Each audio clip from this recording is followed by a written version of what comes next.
Muchas gracias por la amable presentación. Agradezco mucho. Buenas noches a todas y todos. Es realmente remarcable este esfuerzo que está realizando la Defensoría del Pueblo. Agradecemos muchísimo a las autoridades y a los funcionarios de los gobiernos subnacionales que están presentes. Saludamos este espacio de formación y diálogo. Sin nosotras no hay democracia.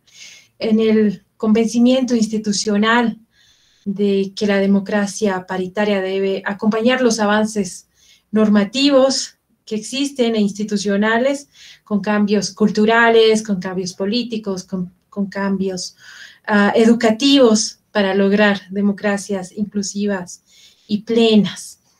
Entonces, habiendo agradecido y saludando a nombre de Nidia Pesantes, jefa de oficina de ONU Mujeres, me permito iniciar esta presentación.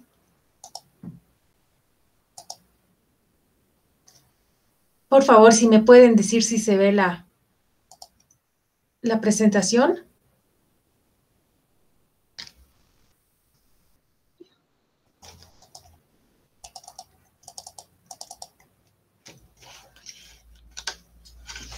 Lo siento, un minutito.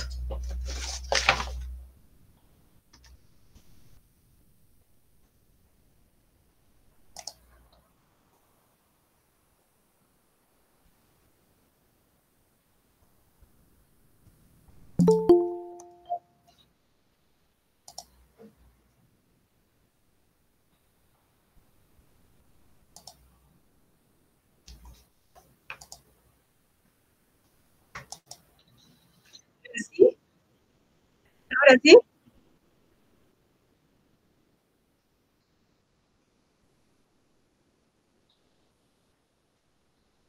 Perfecto. Muchas gracias. Me disculpo, es una plataforma nueva para mí. Muchas gracias. Como les decía, agradeciendo este espacio y la organización de la Defensoría del Pueblo en estos diálogos de formación y reflexión sobre diferentes temáticas.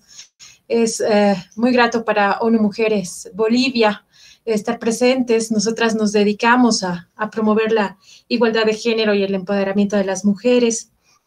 Nos esforzamos para acelerar el progreso que conllevará definitivamente a mejores condiciones de vida para las mujeres y las niñas. Esta es nuestra misión y nuestros objetivos. En esta presentación, en este espacio acortado, podremos verificar que existen numerosos instrumentos internacionales que favorecen a la igualdad y a la no discriminación. Vamos a ver un enfoque conceptual muy breve y también vamos a poder analizar diferentes instrumentos internacionales y regionales específicos para la protección de los derechos de las mujeres y también referidos al acoso y a la violencia políticas. También de manera muy breve vamos a abordar la temática de la participación política de las mujeres y los avances y obstáculos que existen actualmente para que ésta se haga efectiva. Como les decía, en el derecho internacional, la igualdad tiene un papel fundamental y también tiene una doble dimensión. Trata de proteger y garantizar la igualdad tanto en el goce y en el ejercicio de los derechos humanos, como en el derecho de toda persona a ser tratada igual a los demás frente a la ley. La importancia de este doble reconocimiento, de esta doble dimensión, es que no solamente el Estado nos reconoce como iguales, sino que también reconoce ante la comunidad internacional que es necesario adoptar medidas, desarrollar acciones pertinentes para lograr en la práctica esta igualdad y para que los obstáculos hacia la igualdad sean removidos, ¿no? Este es un análisis preliminar importante para tratar de conocer los diferentes instrumentos internacionales. El reconocimiento en una doble dimensión de la igualdad en el marco del derecho internacional. Entonces, posteriormente, la igualdad es admitida por los diferentes estados de diferentes maneras. En muchas constituciones nacionales, por ejemplo, es un valor y también es un principio, y también puede ser considerado, como en Bolivia, como un derecho. Pero en general, en términos más allá de lo normativo, es un principio suprapositivo y es el derecho a ser tratado con igual consideración ante la ley y en la ley, ¿no? Esto es muy importante en lo que hace al reconocimiento de los derechos de las mujeres y también la discriminación contra las mujeres. La discriminación contra las mujeres es una violación de los derechos humanos y básicamente es toda distinción, exclusión, restricción que estén basadas en el sexo y que tengan como objeto o resultado menoscabar, anular el reconocimiento o el goce o el ejercicio por la mujer, independientemente de su estado civil, sobre la base de igualdad del hombre y de la mujer, ¿no? Entendiendo la discriminación contra las mujeres como una distinción, una exclusión o restricción injustas, debemos reiterar que es una violación de derechos humanos.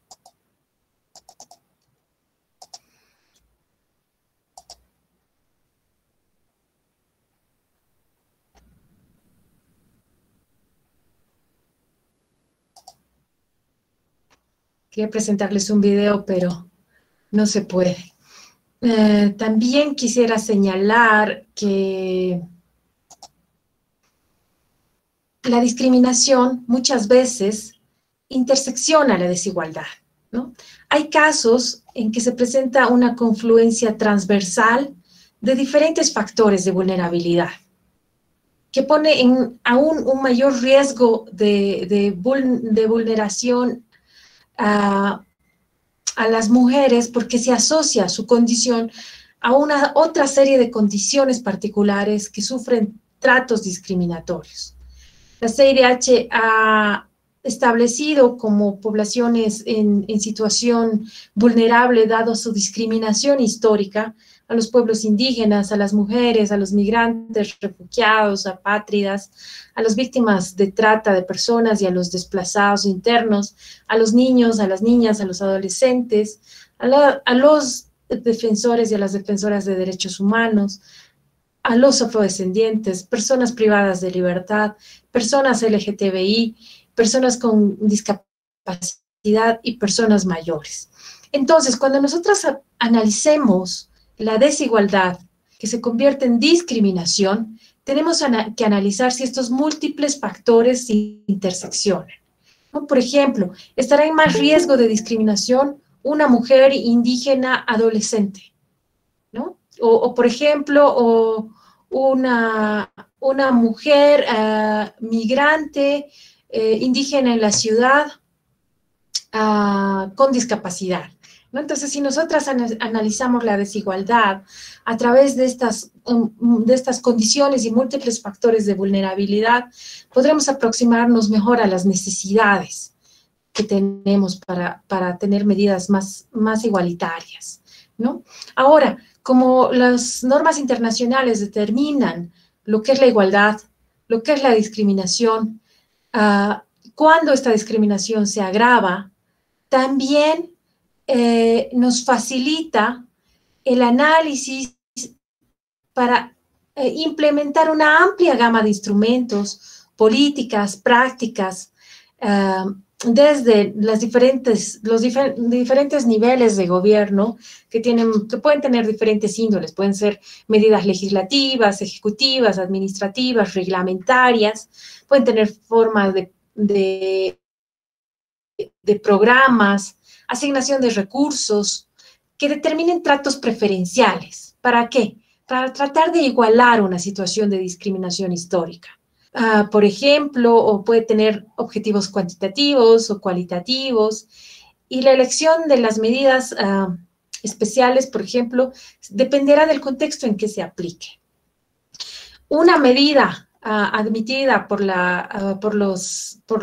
el desarrollo dinámico de estos estándares han sido, por ejemplo, las cuotas de paridad, que han ido acercando y disminuyendo las brechas de participación de las mujeres.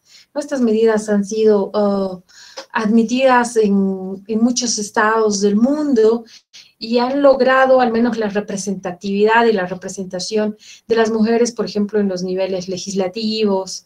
Aún nos falta avanzar en los niveles ejecutivos, por ejemplo, de los gobiernos, pero sí nos ha otorgado representatividad.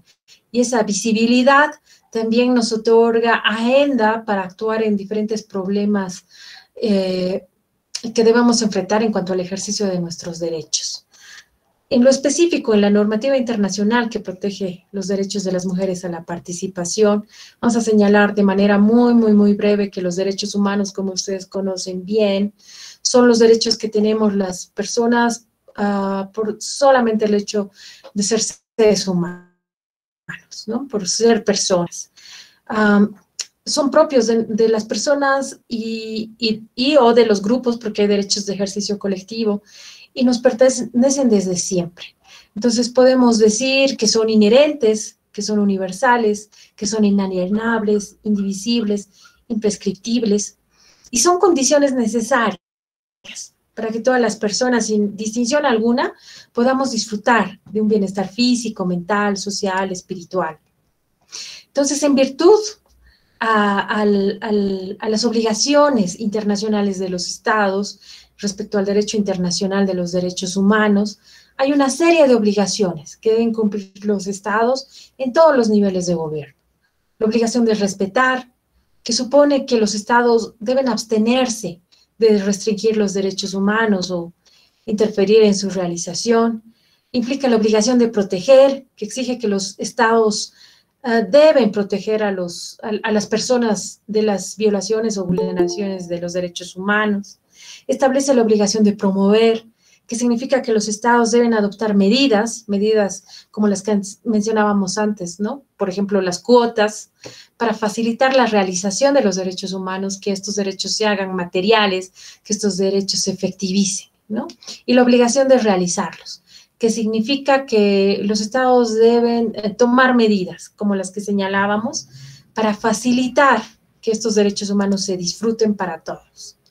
En este entendido existen una amplia gama de instrumentos internacionales que tienen diferentes formas, pueden ser convenciones, declaraciones, acuerdos internacionales, que entre otros temas atribuyen suma importancia a la participación de las mujeres en la vida política, ¿no? El derecho internacional no solamente protege la participación en sí misma, su participación equitativa y en igualdad entre hombres y mujeres, sino también protege a la violencia contra las mujeres en esta esfera política, ¿no? No determina una cuestión específica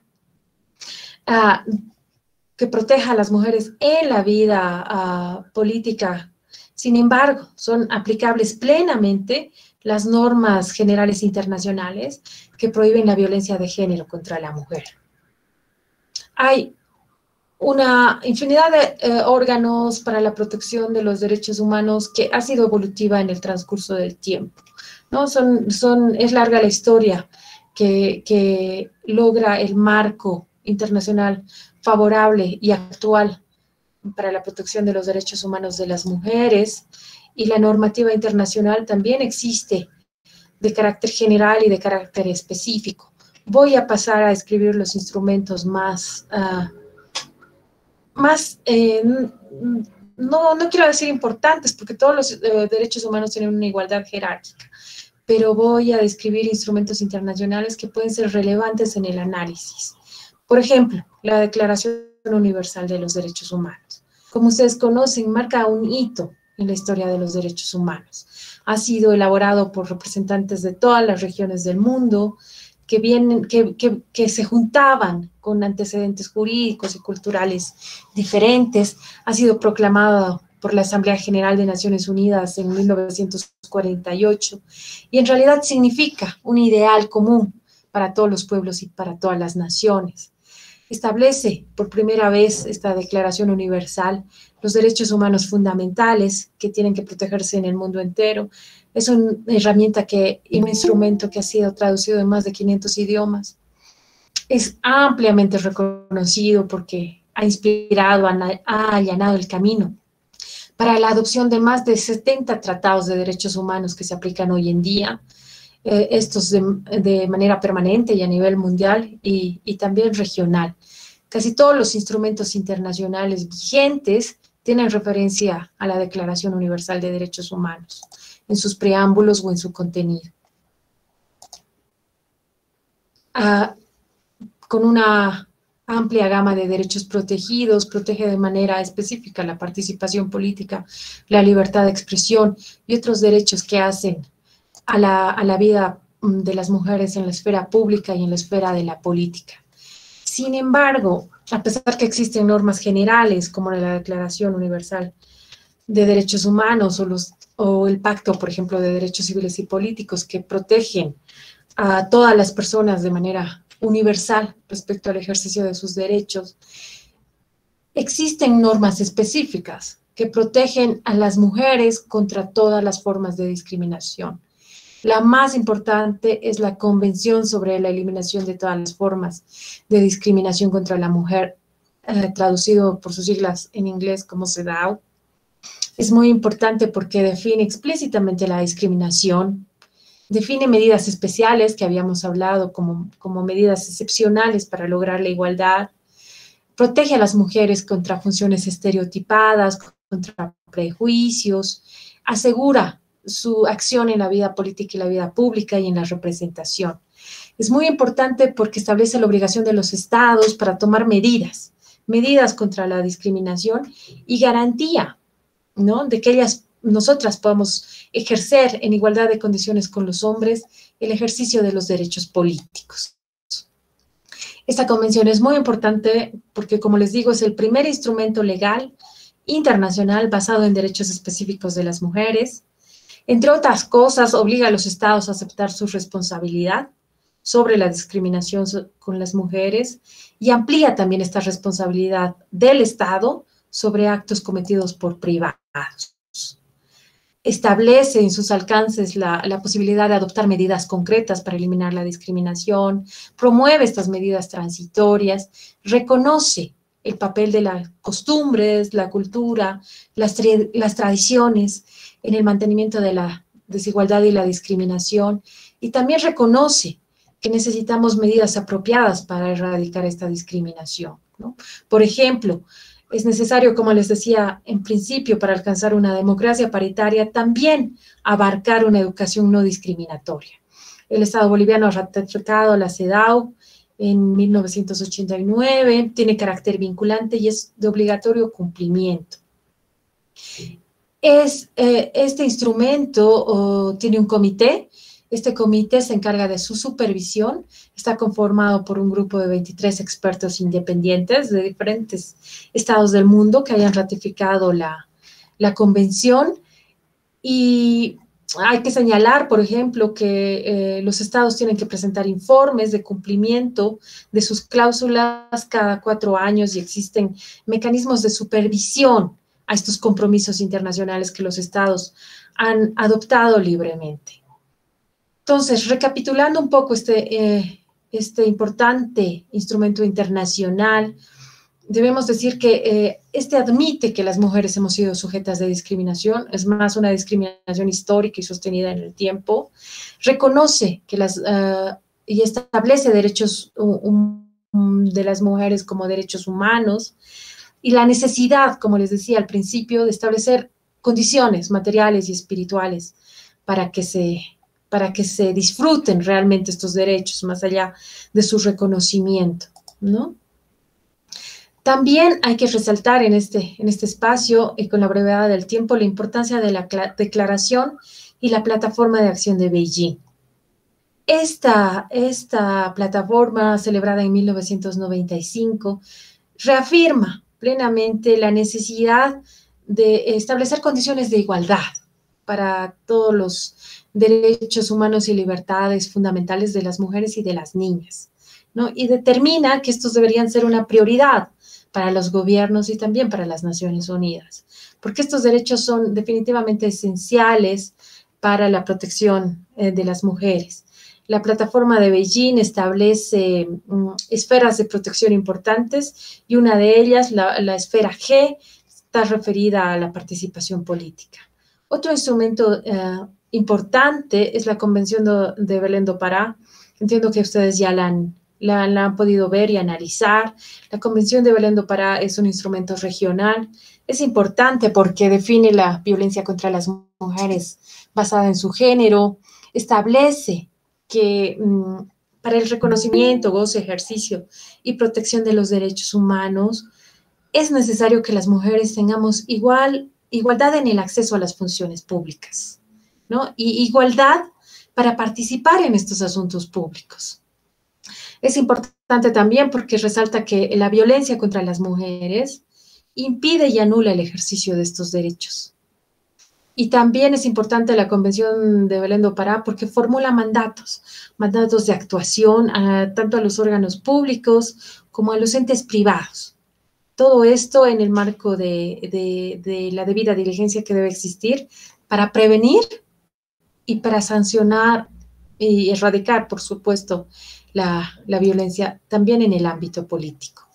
Ahora, adentrándonos más que nada al ejercicio de estos derechos, debemos señalar que durante los últimos años Bolivia ha progresado significativamente en el ámbito de los derechos políticos de las mujeres y ha ido avanzando en su respuesta a los compromisos internacionales que ha adquirido, ¿no? Ahora, como podemos reconocer estos avances normativos e institucionales, también señalamos que estos deben ser acompañados, como les decía en un principio, de un cambio cultural, de un cambio político, de un cambio educativo que valoren la presencia y la acción de las mujeres en el ámbito público y en el ámbito político.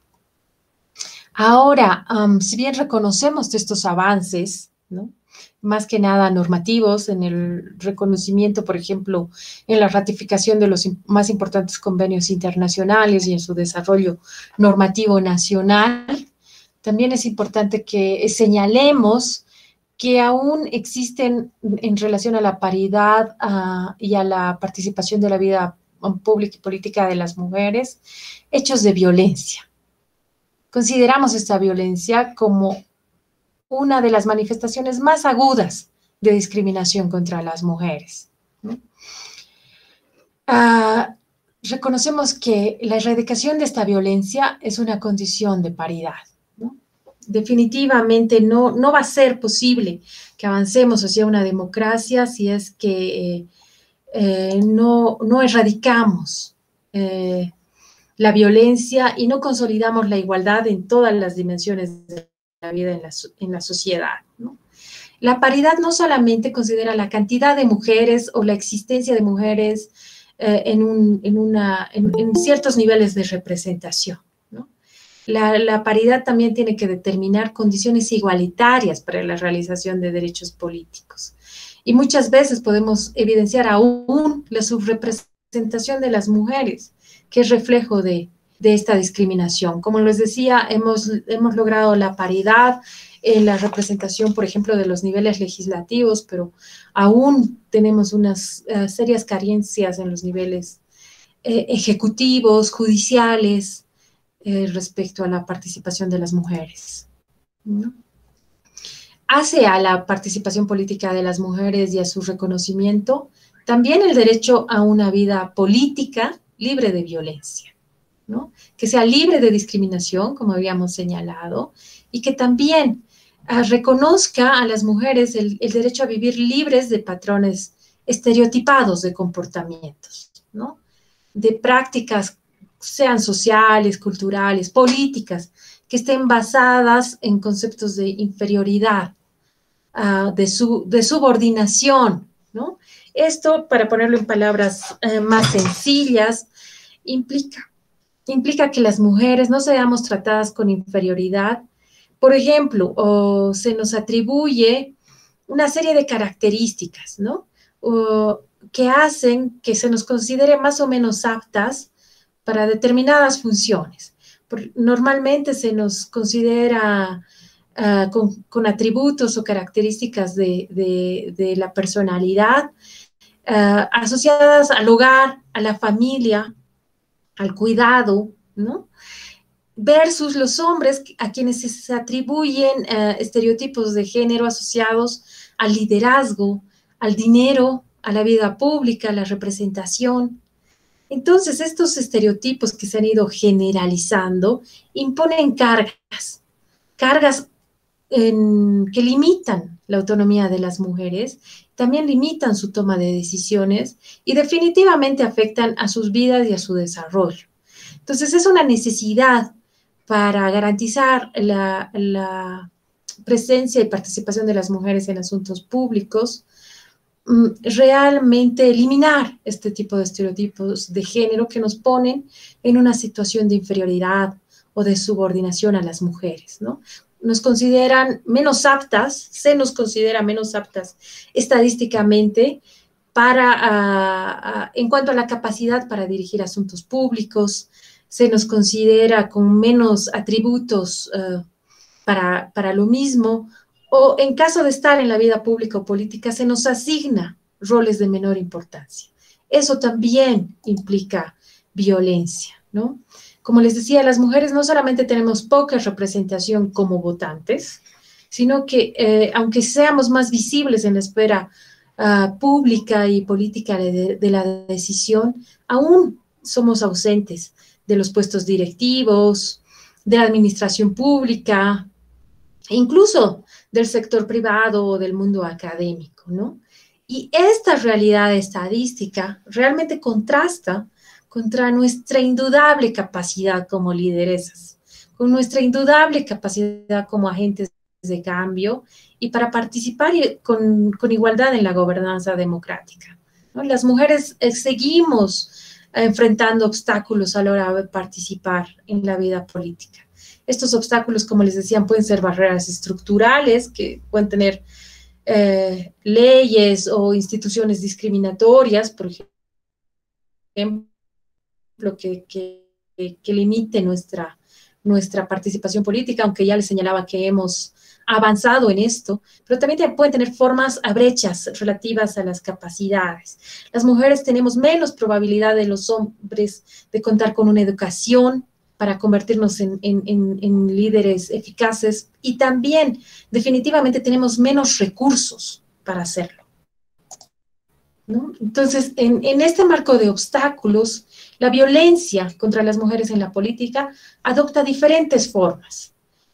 Ustedes van a analizar, entiendo, en un siguiente módulo o las leyes nacionales. Sin embargo, estas formas que adopta la política podemos determinarlas como de carácter general, aplicables a todos los países, ¿no?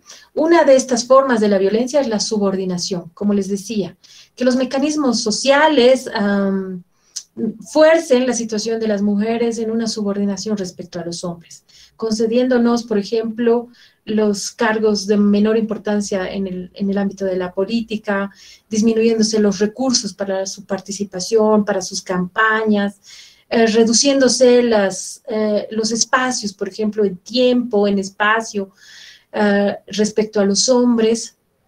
La violencia en su forma más aguda, en su forma más visible, tiene forma de violencia que puede estar mediada por amenazas, por ejemplo, como es el acoso y la violencia política. Puede tener forma de violencia en sí misma, ¿no? De violencia física, sexual, psicológica. Y la sociedad invisibiliza esta forma de violencia en la vida política. ¿Por qué? Porque los argumentos normalmente utilizados son que es prioritario, por ejemplo, el interés del partido, que son prioritarias las decisiones colectivas, que son prioritarias o más tomadas en cuenta las decisiones de las autoridades. Entonces es una violencia más bien invisibilizada. Pero en general, aunque adopte diferentes formas, tiene un objetivo clarísimo. Es disuadir a las mujeres de participar activamente en la política. Y por ende, limita el ejercicio de sus derechos humanos, porque la participación en la política es también un derecho hermenéutico para el ejercicio de otros derechos. Así lo podemos ver, por ejemplo, estos niveles y formas de violencia, por ejemplo, en la prensa, ¿no? Porque se señala, por ejemplo, en este artículo, lo que se siente cuando tu aspecto importa más de lo que dices, que es algo que, por ejemplo, manifiestan las mujeres en la política o en la vida pública. propaganda electoral sexualizada, o incluso o lo que se ha visto muy recientemente en las campañas políticas, no solamente en el país, sino también en la región, el ciberacoso, ¿no? Una forma de violencia que ha ido cobrando protagonismo, ¿no? En cuanto puede ser las circunstancias de la pandemia y que se ha hecho, por ejemplo, mayor campaña a través de los medios remotos, ¿no? Entonces hemos podido ver incrementos del ciberacoso. No sé si se puede ver este videito ya para finalizar, que, bueno, que establece que el poner fin a la violencia contra las mujeres y las niñas es definitivamente una responsabilidad de todos. No puedo compartir, pero me quedo con el mensaje. Ahora sí. Es muy cortito y creo que cerramos con esto. Una de cada 3 mujeres y niñas en el mundo ha sufrido violencia física o sexual en algún momento de su vida. Menos del 40% de ellas busca algún tipo de ayuda. Entre aquellas que lo hacen, solamente el 10% recurre a la policía.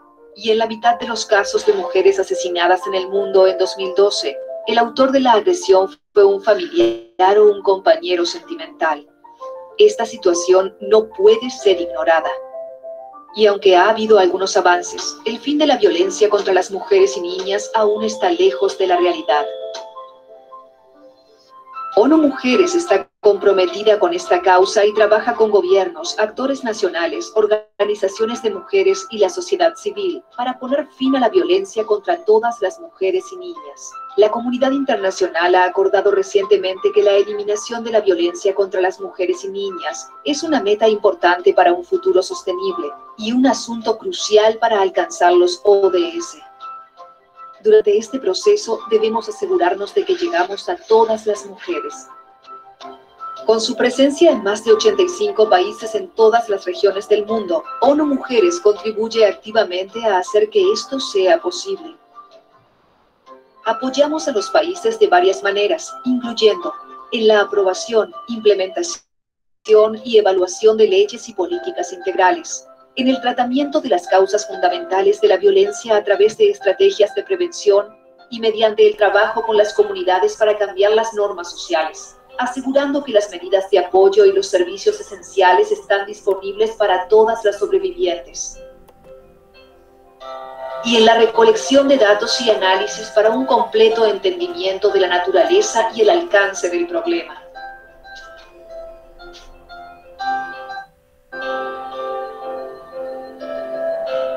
ONU Mujeres imagina un mundo en el que todas las mujeres y niñas sean iguales y personas empoderadas en la sociedad, libres de toda forma de discriminación y violencia de aquí a 2030. Pero no esperemos hasta entonces. Actuemos ahora. Necesitamos su ayuda y compromiso para lograr llegar a todas las mujeres. Juntas y juntos podemos conseguirlo. Si no es ahora, ¿cuándo? Si no es usted, ¿quién?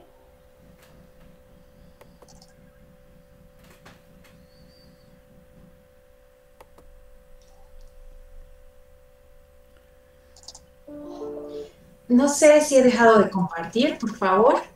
Sí, ya no estás, se está compartiendo. Te vemos a ti ahora. No puedo parar. Un minutito, por favor. Yo no puedo dejar de compartir, pero bueno, estoy atenta. Muchísimas gracias por su atención. Sé que ha sido mucha información para un espacio reducido. Sin embargo, quedo muy atenta a todos las preguntas, solicitudes o comentarios que quieran hacerme. Con mucho gusto. Muchas gracias, Ivana. Realmente agradecerte por la explicación, que ha sido, más bien agradecerte por eso, porque haya sido tan clara, no ha sido complicada, no ha sido difícil seguir todo lo que tú has mencionado y has podido compartir con nosotros. Creo que en realidad nos ha ayudado a darnos cuenta de algunos temas que deberíamos ahora trabajar con más cuidado y con más compromiso de aquí en adelante.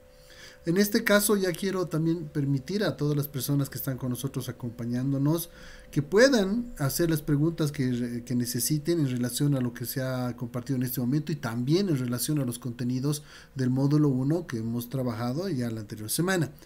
Y también pueden compartir alguna experiencia, hacer algún comentario en relación al tema. El micrófono lo dejamos abierto, pueden activar su micrófono y hacer su pregunta.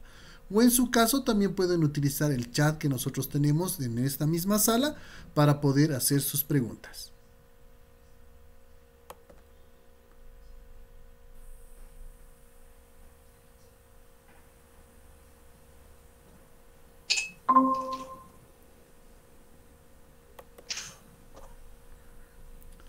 Aquí tengo una felicitación desde Distrital Sucre, dice muchas felicidades, muy buena la explicación, Humberto Mayorga. Gracias, Humberto. Me gustaría de todas maneras, no sé si es posible hacer una consulta por mi parte, estimada Ivana, con todo lo que precisamente se ha desarrollado ahora y hemos visto, estamos hablando específicamente de este tema del acoso, no, y violencia política. Muchas autoridades que recientemente han sido electas electas en este último proceso subnacional que hemos tenido, evidentemente van a ser parte de esta lógica que has mencionado, posiblemente de todas estas situaciones incómodas entre temas de acoso político.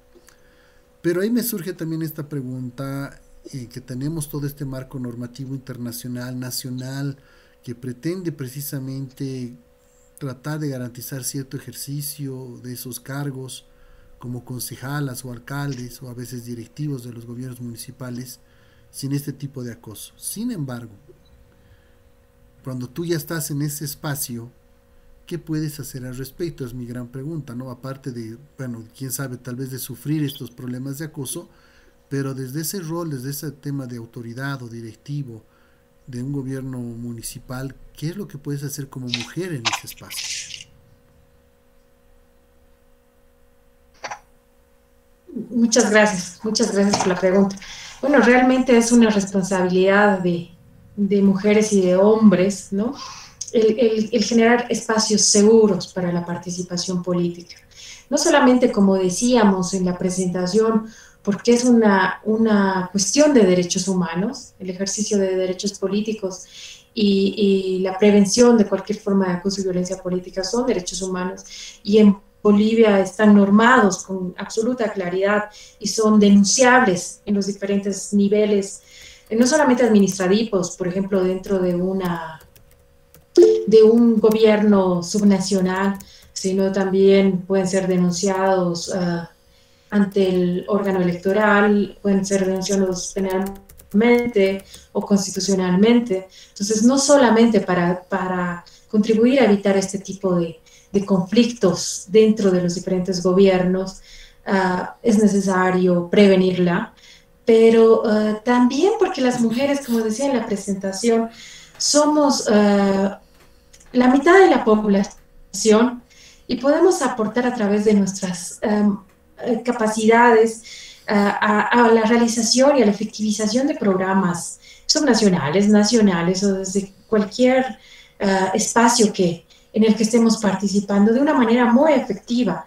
Se ha comprobado en este tiempo de pandemia que ha puesto en crisis y ha puesto en prueba la gobernanza y el ejercicio de derechos políticos, que las mujeres con mayor calificación, las lideresas mundiales, con mejor valoración de la gestión de estas crisis, han sido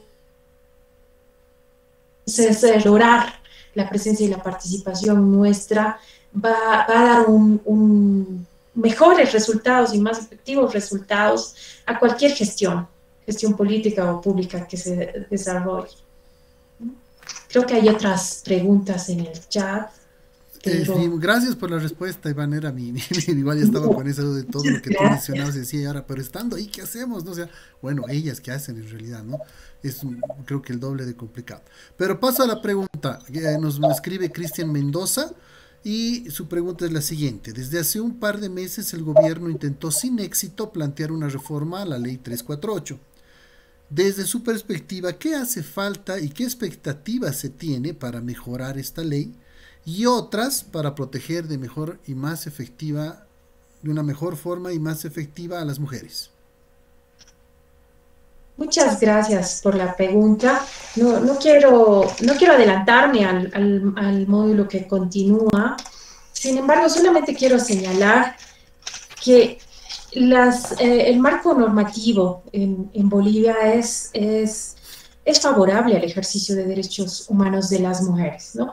Definitivamente es acorde a los principales instrumentos internacionales, algunos que hemos mencionado en este muy breve espacio, y es acorde a los estándares internacionales, ¿no? Los estándares internacionales están establecidos no solamente por los instrumentos internacionales, sino también por las sentencias que hacen parte del cuerpo normativo internacional, por diferentes declaraciones, por opiniones expertas, y evidentemente las autoridades nacionales y las entidades expertas valorarán, ¿no? Después de un periodo de aplicación que ha tenido la Ley 348 contra la violencia, cuáles son las necesidades más apremiantes de modificación, ¿no?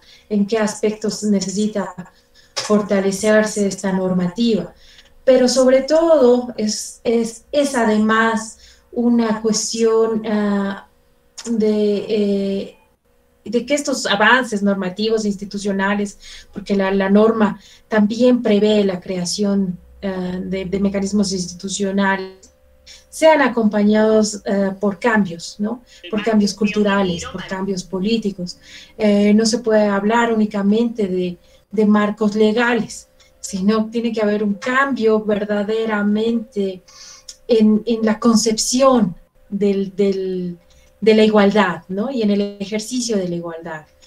No solamente en el ámbito de la política, que esto es fundamental para lograr democracias inclusivas, democracias plurales, sino en todo el ámbito de la igualdad hacia las mujeres, ¿no? Las leyes son un elemento fundamental con el que nos esforzamos cotidianamente, pero también son fundamentales estos eventos, ¿no? De diálogo, de análisis, de formación y la incidencia, evidentemente, en la educación y el eliminar prácticas discriminatorias, estereotipadas para la mujer, para las mujeres son tarea cotidiana de todas y todos.